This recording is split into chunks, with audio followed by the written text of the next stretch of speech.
Joining us right now is Georgia Republican Brian Kemp. We did call Stacey Abrams to come on the show as well, but she was unavailable today. So good to have you here, Brian. Is the president helping you? Great to be with you.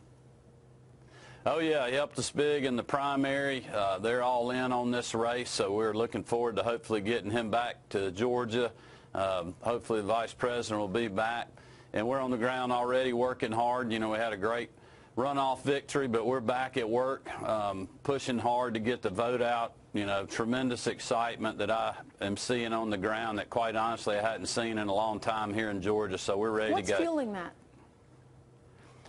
I think just having a nominee on the Republican side that was, you know, kind of a come-from-behind kid, if you will, because I ran a campaign that was based on putting Georgians first ahead of the special interests, the status quo, the politically correct, and those that are here illegally, and I think people are ready for that. They're tired of the special interest. That's what the president ran on, and that's what I've run on, is putting Georgians first. So when you think about the issues that resonate most there in Georgia, and, you know, they're national issues as well, whether it be the economy, whether it be immigration, what are voters telling you is most important to them? Well, I've traveled to all 159 counties in our state in my role as the Secretary of State here, but I've also been in the private sector for 30 years, literally as a hard-working Georgian, a small business guy in construction and agriculture. And when I go across the state, people are really asking the question, who is up there fighting for us? Who is fighting for us at the state capitol, for the little guy out here, for the working Georgian, for the Georgian family? Who's going to keep us safe? It's the economy, but also keeping our families safe. You know, we have a drug cartel problem here. It's one reason I've been so strong on tracking and deporting criminal illegals, going after street gangs. Certainly line up with the president on that when you think about gangs like MS-13, drug, sex trafficking epidemics in our state.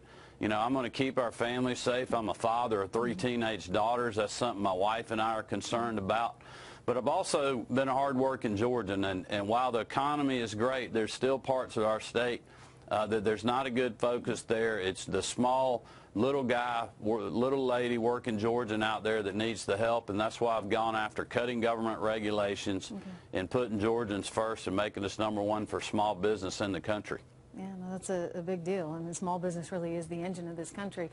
Brian, let me ask you just about your opponent, and what is it that you think distinguishes you the most? Now, I guess the conservatives would say the fact that she's liberal, but walk me through sort of the biggest difference in policy. Well, it's even worse than that. I think it's really a radical liberal. Stacey Abrams, you know, very articulate, very smart, but she just has radical views on wanting to grow government, raising taxes, you know, trying to have these big government policies that didn't work in the Barack Obama administration. They're bad for Georgia. Throwing more government money after these programs is not the solution we need. We need to open up private sector markets. We need to empower small business people, working Georgians, and entrepreneurs. We need to run high-speed internet to all parts of our state. That is truly the next interstate of the 21st century. We need somebody that knows this state, that will push those things and move our whole state forward versus trying to please people in New York and California. Let me go sort of big picture with you, because I think that this is perhaps a problem right now within the Democratic Party overall. I mean, I think historically they kind of represented more working class, and they've gotten away from that, whether it be with Hillary Clinton, whether it be with Elizabeth Warren, or perhaps your opponent there. You've also got Bernie Sanders, which has captivated a big part of the party. What does this mean for Republicans overall? I mean, not just your race, but as we go into midterms, are the Democrats too far from center right now? Well, I think they are, and certainly when you think about some of the people that have been elected around the country that have gotten national exposure that actually have a socialist agenda, I mean, that is just way too far. It's not going to play in Georgia, even with minority-based. We're up against a hard break. Thank you so much, Brian, for joining us.